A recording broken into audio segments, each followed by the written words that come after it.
오늘 이 밤에 하나님의 은혜가 우리 가운데 충만할 수 있기를 주님의 이름으로 축복합니다. 오늘은 우리 세상적으로는 석가모니가 태어난 날입니다. 이 석가모니가 아주 큰 깨달음을 얻고 부처가 되었다. 그래서 아주 위대한 성인으로 또 추앙을 하고 불교에서는 또 그렇게 섬기고 있죠. 여러분, 그런데 석가모니는요, 태어난 날도 있지만은 사망한 날이 있습니다. 동아시아 전성에서는, 그 불교 전성에서는 석가모니가 2월 15일 날에 사망했다. 공식적으로 그렇게 기록을 전하고 있습니다. 아무리 큰 깨달음을 얻고 위대한 성인이라 하지만은 태어난 날이 있고 사망한 날이 있고 한 인간에 불과하다는 것입니다. 그러나 우리 예수님은 이 땅에 인간의 몸을 입고 태어난 날은 있지만은 우리 예수님이 사망한 날은 없습니다. 예수님은 죽음을 이기고 사망의 권세를 깨뜨리고 부활하신 줄 믿습니다. 지금도 하나님 우편에 그대로 살아계신 거예요. 이 예수님 믿는 우리도 주님 오실 때 영화로운 몸으로 부활해서 천국에서 영생할 줄 믿습니다. 얼마나 감사합니까?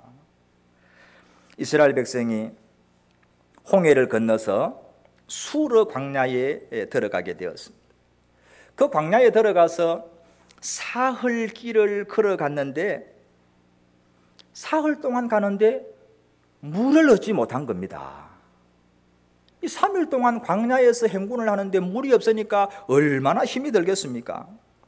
오늘 우리가 읽었던 22절에 보니까 그렇게 말씀하죠. 모세가 홍해에서 이스라엘을 인도하며 그들이 나와서 수르 광야로 들어가서 거기서 사흘 길을 걸었으나 물을 얻지 못하였다.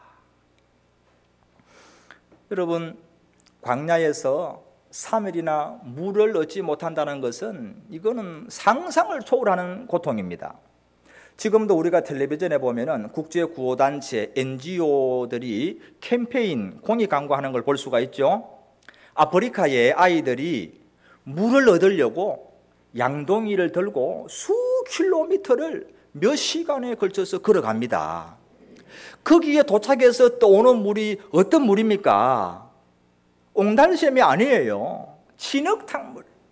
그런 물을 몇 시간 걸어가서 몇 킬로 걸어가서 그 진흙탕물을 받아와서 마시는 거예요. 그리고는 수인성 전염병을 얻고 배탈이 나고 이렇게 하는 거죠. 여러분, 우리는 보세요. 상수도 뭐 공사한다고 하룻밤만 이렇게 단수 공지가 떠도 어떻게 합니까? 내일 아침에 우리가 씻어야 되니까 양동이마다 물을 받아놓고 준비를 하고 그렇게 하지 않습니까? 물은 생명과도 같은 거예요. 제가 대구에서 오래 살다가 부산에 오니까 너무너무 좋은 게 뭐냐 하면은 날씨가 참 좋습니다, 여러분. 대구에는 이렇게 분지의 어떤 지형이 되어가지고 겨울에는 엄청나게 춥고 여름에는 열섬이 돼가지고 열대야가 아주 유명하죠. 너무너무 더워요. 제가 한 번은 몇십 년 만에 한파가 찾아온 해가 있었습니다. 2층 단독주택에 살고 있었는데 자고 나서 아침에 세수를 하려고 수도꼭지를 트니까 물이 안 나오는 겁니다. 지난밤에 얼마나 추웠던지 옥상에서 내려오는 수도관이 얼어버린 거예요. 아니, 갑자기 물이 안 나오니까 이거 낭패 아닙니까? 세수하고 출근해야 되고 아이들 등교해야 되는데 물이 안 나오는 겁니다. 그래서 1층으로 쫓아 내려가가지고 양해를 구하고 양동이에다가 찬물을 받아가지고 그래서 끌어올려가지고 세수만 하고 갔죠. 여러분, 우리 삶을 한번 보세요. 물이 없으면 어떻게 되겠습니까? 세수하고 머리 감고 우리 집 같은 경우는 이틀마다 빨래를 해야 됩니다. 설거지 해야 되죠. 여러분, 가장 중요한 것, 물이 없으면 화장실에 가서 어떻게 쓸 수가 있겠습니까? 그러니까 이 물이 없다는 것은 삶을 살아갈 수가 없는 것입니다. 자, 여러분, 우리도 이렇게 하루만 물이 안 나와도 생활이 안 되는데 그 광야에서 장정만 해도 60만 명, 여자와 아이들까지 합하면 무려 200만 명이라는 어마어마한 그 이스라엘 백성들이 행군을 하는데 사흘 동안 물이 없었다. 여러분, 이거 엄청난 고통이죠. 그래서 3일 길을 가가지고 이제 겨우 샘을 발견한 겁니다. 마라에 도착을 한 겁니다. 자, 그런데 그 마라의 물은 쓴 물이라서 마실 수가 없는 겁니다. 자, 그 말씀이 23절이죠. 같이 한번 읽어봅니다. 23절. 마라에 이르렀더니 그곳 물이 써서 마시지 못하겠으므로 그 이름을 마라라 하였더라. 자, 이 마라의 뜻이 뭐냐 하면 쓴 것, 괴로움, 그런 뜻이에요. 써서 마실 수가 없는 물, 그래서 마라라는 이름이 붙은 거예요. 이 구약 성경에 보면은 자기 이름을 마라로 바꾼 여인이 있습니다.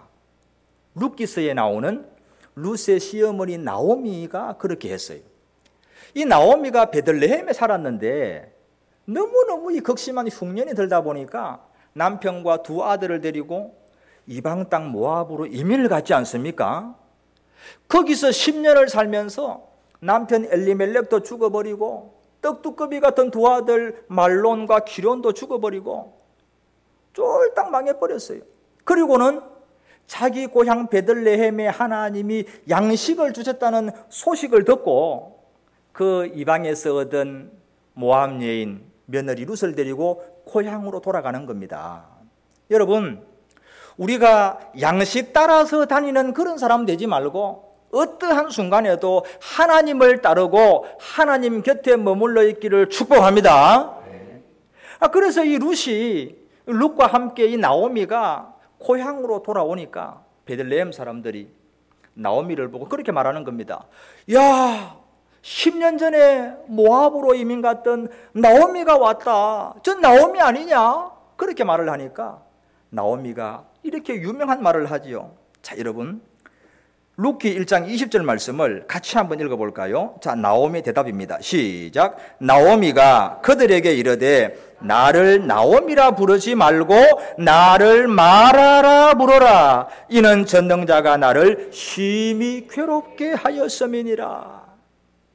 자기 이름이 원래는 나오미예요. 나오미 뜻이 뭐냐 하면 기쁨, 즐거움, 이런 뜻이거든요. 원래는 하나님의 은혜로 축복으로 기쁘고 즐겁게 살아가는 그런 나오미였는데 내 인생 지금 너무너무 괴로워. 쓰디쓴 인생이 되었어. 그러니까 나를 나오미라 부르지 마. 나를 마라라고 불러. 그 마라, 쓰디쓴 인생, 괴로운, 그것이 마라라는 거죠. 자, 그러니까 백성들이 이 마라의 쓴 물을 만나서 실망이 되니까 어떻게 합니까? 모세에게 달려와 가지고 원망을 하는 거죠. 불평을 하는 거죠. 여러분, 한번 상상을 해보세요. 이스라엘 백성들이 모세에게 달려나와서 좋은 말로 했겠습니까? 왜 우리를 애굽에서 불러내어 가지고 물도 없는 이 광야로 이끌어 가는가? 애굽에 매장지가 없어 가지고 우리를 이 광야에서 죽게 하는가? 그러면서 삿대질을 하고 눈을 부릅뜨지 않았겠습니까? 여러분, 그런데요, 바로 사흘 전에 이스라엘 백성들은 어땠을까요?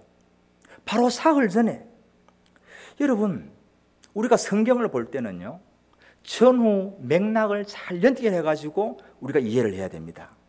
자, 지금 출애굽기 15장 끝부분을 오늘 제가 본문으로 읽었습니다. 자, 그런데 한 장 앞에 출애굽기 14장은 어떤 내용이 기록되어 있습니까? 홍해 바다를 건너는 놀라운 사건이 출애굽기 14장이에요. 자, 그리고 15장은 어떤 내용이에요? 홍해를 건너고 나서 이스라엘 백성들이 너무너무 기쁘고 감격을 해서 하나님을 찬송하는 그 장면이 15장에 나와 있어요. 그리고 그 끝부분에 오늘 마라의 사건이 붙어 있는 겁니다. 자, 그러니까 바로 3일 전에, 바로 사흘 전에 그들은 홍해가 갈라지는 이 초유의 기적을 체험을 한 것입니다. 정말 아무도 경험하지 못한 하나님의 능력을 그들은 3일 전에 체험을 했어요. 하나님의 살아계심과 능력을 체험하고 그들은 하나님을 경외하고 하나님을 믿었다고 나와 있습니다. 그렇게 고백을 하죠. 자, 출애굽기 14장 마지막 절이죠. 홍해 사건의 결론입니다. 출애굽기 14장 31절 같이 봅니다. 시작. 이스라엘이 여호와께서 애굽 사람들에게 행하신 그 큰 능력을 보았으므로 백성이 여호와를 경외하며 여호와와 그의 종 모세를 믿었더라. 홍해를 건너와서 하나님의 그 능력을 체험하고 나서 이제는 하나님을 경외하고 하나님을 믿었더라. 그렇게 고백하는 거예요. 여러분, 그런데 사흘 전에 가졌던 그 믿음, 하나님에 대한 그 경외, 지금은 어디 있습니까? 바로 사흘 전에 하나님을 경외하고 하나님을 믿었더라. 여러분, 그뿐 아닙니다. 자, 우리가 읽었던 15장 앞부분을 보십시오. 이 15장은요, 홍해를 건너고 나서 이 백성들이 감격하면서 흥분 속에서 하나님을 찬양하는 찬송이 그냥 쫙 나열되어 있습니다. 자, 1절에 보면 이렇게 고백을 하죠. 이때에 홍해를 건너와서 모세가 이스라엘 자손이 이 노래로 여호와께 노래하니 일러서되 내가 여호와를 찬송하리니 그는 높고 영화로우시며 말과 그 단자를 바다에 던지셨음이로다. 자, 2절 같이 한번 봅니다. 여호와는 나의 힘이요 노래시며 나의 구원이시로다. 그는 나의 하나님이시니 내가 그를 찬송할 것이요 내 아버지의 하나님이시니 내가 그를 높이리로다. 홍해가 갈라지는 기적을 체험하고 나서 감동과 감격과 흥분 속에서 하나님을 찬송하고 목이 터져라 주님을 부르고 있는 겁니다. 그런데 사흘 전에 그 믿음, 사흘 전에 그 기쁨, 사흘 전에 그 감격, 지금은 어디에 있는가? 그 말씀이죠.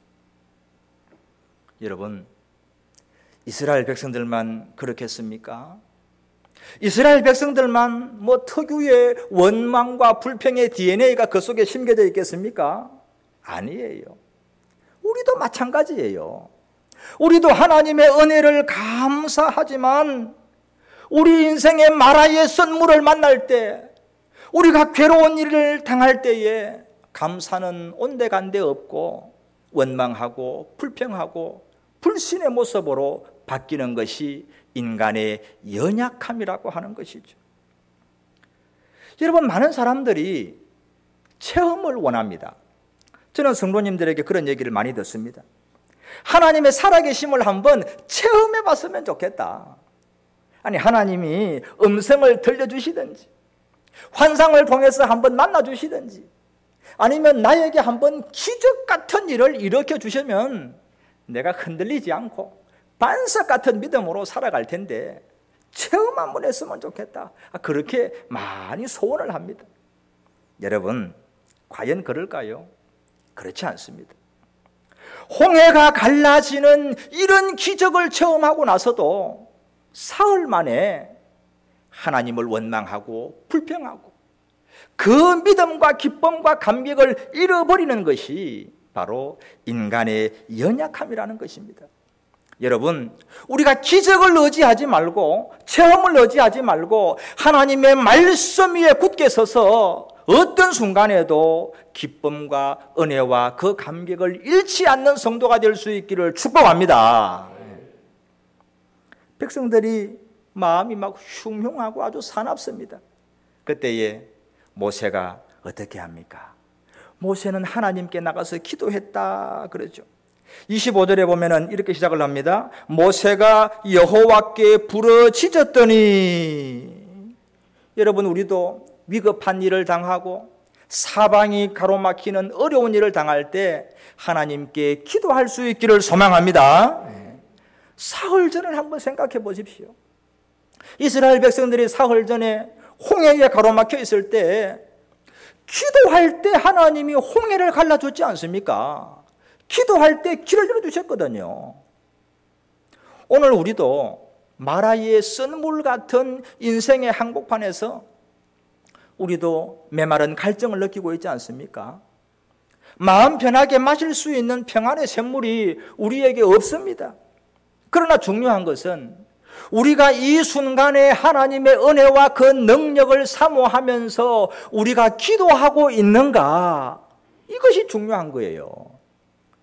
코로나19라고 하는 마라의 쓴물, 우리의 평화로운 일상을 깨뜨리는 질병이라고 하는 마라의 쓴물, 교회를 위협하고 우리의 자녀를 삼키려고 하는 쓰나미 같은 세속의 물결이라는 이 마라의 쓴물 앞에서 우리는 하나님의 능력을 의지하고 하나님 앞에서 깨어 기도하고 있는가?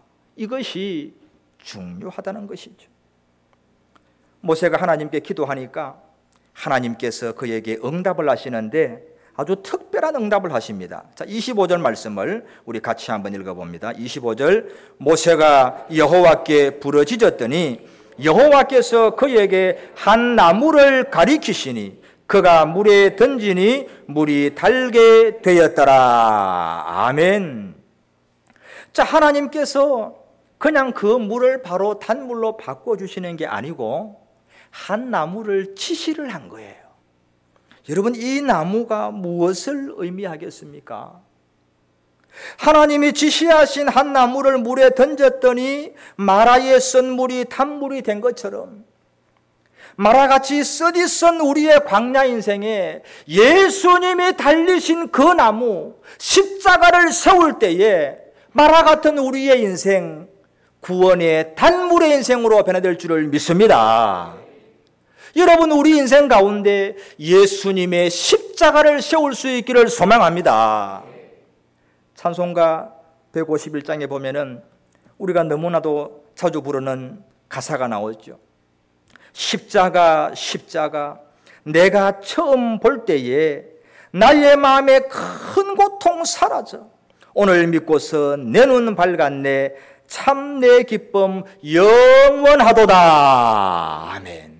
여러분, 우리 이 한번 불러볼까요? 후렴이니까 우리 아카펠라로 한번 불러보겠습니다.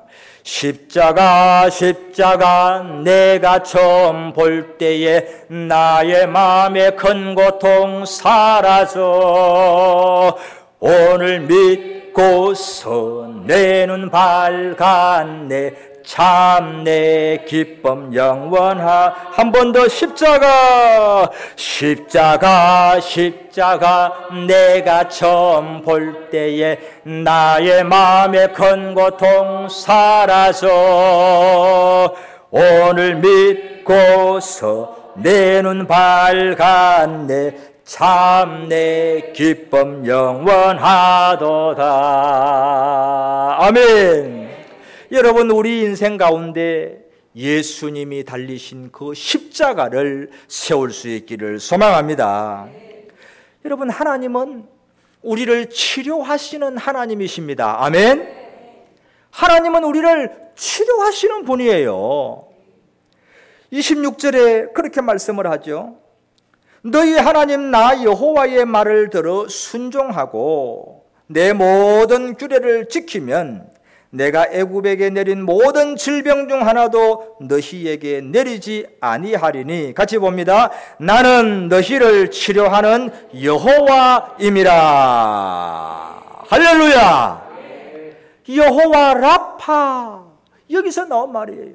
치료하시는 여호와, 치료하시는 하나님. 우리 하나님은 우리를 치료하시는 줄 믿습니다.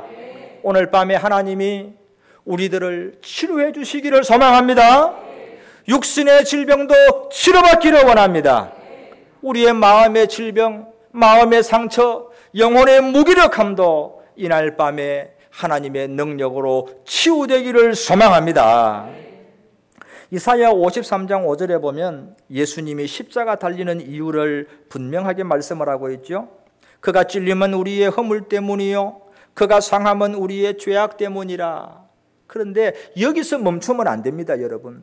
이 다음이 더 중요해요. 같이 봅니다. 그가 징계를 받음으로 우리는 평화를 누리고 그가 채찍에 맞음으로 우리는 나음을 받았도다. 아멘. 여러분, 예수님께서 우리 대신 채찍에 맞으시고 징계를 당하실 때 우리는 그 예수님 때문에 주님과 하나님과 평화를 누리고 온전히 치료되고 나음을 입는 줄을 믿습니다. 오늘 밤에 그런 역사가 우리 가운데 일어날 수 있기를 소망합니다. 마라에서 이 백성들이 출발을 해가지고 얼마 가지 않아서 엘림이라고 하는 곳에 도착을 하게 된 겁니다. 자, 여러분, 이 마라에서 엘림까지 거리가 얼마냐 하면은요, 10km. 아주 먼 거리가 아니었어요. 10km를 가니까 엘림이라고 하는 오아시스를 만난 겁니다. 거기 가보니까 물샘이, 이 사막에는 물샘 하나가 굉장히 귀하거든요. 근데 엘림에 가니까 물샘이 12개나 있고 종려나무가 거대한 나무가 70그루나 있는 거예요. 그 엘림을 만나게 된 겁니다. 자, 27절 말씀 같이 봅니다. 그들이 엘림에 이르니 거기에 물샘 12과 종려나무 70그루가 있는지라 거기서 그들이 그 물 곁에 장막을 치니라. 아멘. 자, 여러분, 이 엘림이 너무너무 중요한데요. 물샘이 12개 있었다. 이 12이라는 것은 이스라엘의 12지파를 상징하기도 하는 겁니다. 자, 그리고 종려나무가 몇 그루가 있었습니까? 70그루. 이 뭘 상징하냐 하면은 이스라엘 백성들을 대표하는 장로가 몇 명이었어요? 70명이었어요. 그러니까 이 엘림은 그저 그냥 길을 가다가 우연히 만난 오아시스가 아니고 하나님이 이스라엘 백성들을 위해서 특별히 예비하신 하나님의 은혜의 오아시스였다는 것입니다. 할렐루야. 이 엘림은 우리에게 두 가지 아주 중요한 영적인 의미를 제공을 해주고 있습니다. 첫 번째는 이 엘림은 교회를 상징하는 겁니다. 교회를. 자, 에스겔서에 보면은요, 엘림과 아주 흡사한 강을 소개하면서 이 강물을 성소와 연결을 짓고 있습니다. 자, 에스겔 47장 12절 같이 한번 봅니다. 시작. 강 좌우 가에는 각종 먹을 실과나무가 자라서 그 잎이 시들지 아니하며 실과가 끊치지 아니하고 달마다 새 실과를 맺으리니 그 물이 성소로 말미암아 나옴이라. 그 실과는 먹을 만하고 그 잎사귀는 약재료가 되리라. 여러분, 성소를 통해서 흘러나오는 생명수를 마실 수 있기를 소망합니다. 하나님이 우리에게 허락하신 엘림이 무엇입니까? 바로 교회예요, 교회. 이 교회를 통해서 하나님은 메마른 우리의 심령에 성령의 담비를 공급하고 생명수를 흘려주기를 원하신다는 것입니다. 여러분, 하나님의 교회로 나오시기 바랍니다. 이 교회에서 찬송하고 기도하고 예배할 때 하나님이 예비하신 생명수를 받아 마시기를 축복합니다. 이 엘림이 또 두 번째 중요한 의미가 있습니다. 그것은 뭐냐 하면은 영원한 소망, 천국을 의미하는 거예요. 천국을. 하나님이 예비하신 천국을 말씀하는 거예요. 요한계시록 22장에 보면은 천국에 우리를 위해서 예비되어 있는 생명수의 강을 소개하고 있는데 이게 엘림과 아주 흡사합니다. 자, 계시록 22장 1절 2절 같이 봅니다. 시작. 또 그가 수정같이 맑은 생명수의 강을 내게 보이니 하나님과 및 어린 양의 보좌로부터 나와서 길 가운데로 흐르더라. 강 좌우에 생명나무가 있어 12가지 실과를 맺히되 달마다 그 실과를 맺히고 그 나무 잎사귀들은 만국을 소성하기 위하여 있더라. 아멘. 그러므로 하나님께서 엘림을 예비하셨다는 것은 우리가 마라 같은 광야를 지나면서 목이 마를 때 우리 인생의 갈증을 느낄 때 생명수가 흘러넘치는 하나님의 성소로, 교회로 나와서 생명수를 받아 마시라는 거예요. 우리가 광야 같은 이 마라의 썬물 같은 인생을 살면서 하나님이 예비하신 엘림, 저 영원한 천국을 소망하고 기대하면서 마라 같은 광야 인생 인내하고 믿음으로 살아라. 그것을 엘림을 통해서 우리에게 보여주고 있는 것이죠. 여러분, 오늘 말씀을 들으면서 제가 이렇게 한번 질문을 해보겠습니다. 이스라엘 백성들은 오늘 왜 원망을 했습니까? 오늘 이스라엘 백성들은 왜 원망하고 불평했습니까? 물이 없어서 그렇게 했습니까? 아닙니다. 좀 더 정확하게 한번 대답을 해봅시다. 물이 없어서 불평한 거 맞지요. 그러나 더 정확한 대답은 이겁니다. 물이 없어서 원망한 것이 아니라 바로 마라 다음에 하나님이 예비해 놓으신 엘림이 있다는 것을 알지 못했기 때문에 그들은 원망하고 불평하고 주저앉은 거예요. 10km 너머에 하나님이 엘림을 예비하신 것을 알았다면 그들이 그곳에 주저앉아서 원망하고 불평했겠습니까? 그렇지 않았을 겁니다. 성도는 두 부류가 있습니다.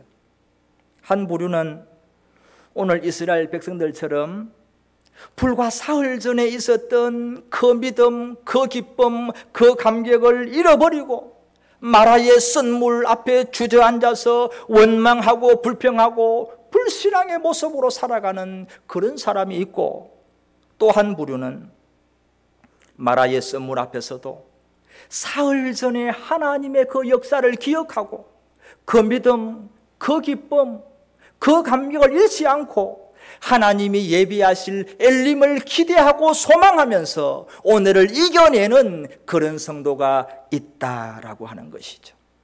여러분, 우리는 어느 쪽입니까? 마라의 썬물 같은 인생을 살면서 성소를 통해서 흘러나오는 생명수로 우리의 갈증을 해결하시고 하나님이 예비하신 영원한 엘림, 우리의 궁극적인 소망, 저 천국을 바라보면서 마라같이 쓰디쓴 우리의 인생 오늘도 인내하고 믿음으로 승리할 수 있기를 주님의 이름으로 축복합니다. 우리 주님 앞에